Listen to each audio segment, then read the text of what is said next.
کہیں کوئی انٹی گزر رہی ہو تو گھر تک پہنچا کے آئیں گے اس کو. اپنی بیوی سے بات کرنے کا ٹائم نہیں ہے, ہر ایک کی بیوی کو گھور گھور کے ان سے برداشت ہی نہیں ہوتا. It is called ٹھڑک.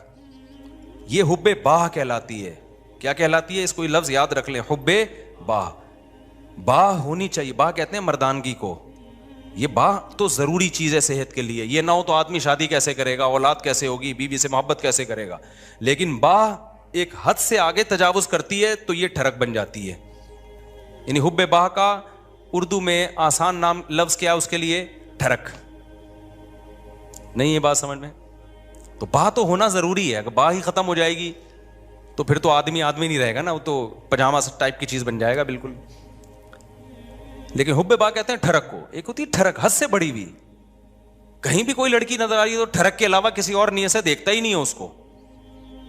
ہوتے ہیں ایسے سوسائٹی میں لوگ, ان کا علاج بھی کرنا پڑتا ہے, ان کو چھڑوانا پڑتا ہے, کچھ دن عورتوں سے دور رکھنا پڑتا ہے. کسی کو لڑکوں کی ٹھڑک بھی اللہ معاف فرمائے تو بہت ہی غلیظ ٹھڑک ہے, یہ بھی پڑ جاتی ہے کسی کو.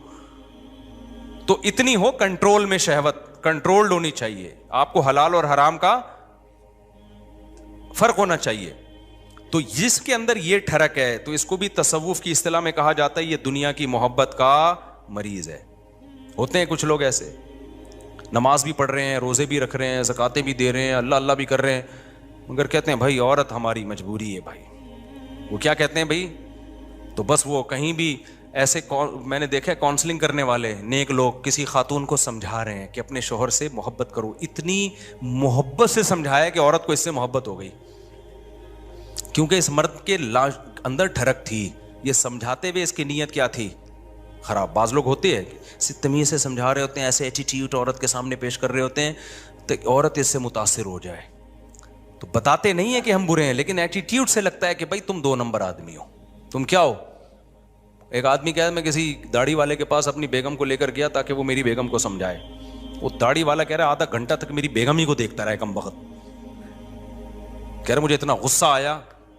تو میں نے کہا تم پہلے تحقیق تو کر لو کہ کس کے پاس لے کے جانا ہے, کس کے پاس لے کے نہیں جانا. سمجھواؤ اس آدمی سے رہے ہو جس کے بارے میں خود خطرہ ہے. کہ اتنا نہ سمجھا, ایسا نہ ہو یہ سمجھا کے اپنے ساتھ ہی لے جائے. بعض لوگ سمجھانے کے لیے گھر پہنچ جاتے ہیں. تو ٹھڑک کہ بھائی جو اللہ نے آپ کے لیے بنائی ہے وہ آپ کی ہے, باقیوں سے نا امید, ختم, ہماری کچھ نہیں لگتی, ایسی کی تیسی جاؤ بھائی. یہ ٹھڑک جس دن ختم ہو گئی تو اس کا مطلب دنیا کی محبت 1/3 آپ کے اندر ختم, 1/3 آپ انسان کے بچے بن گئے. دوسرا شعبہ حب مال, پیسے کی ٹھڑک, پیسے کی محبت.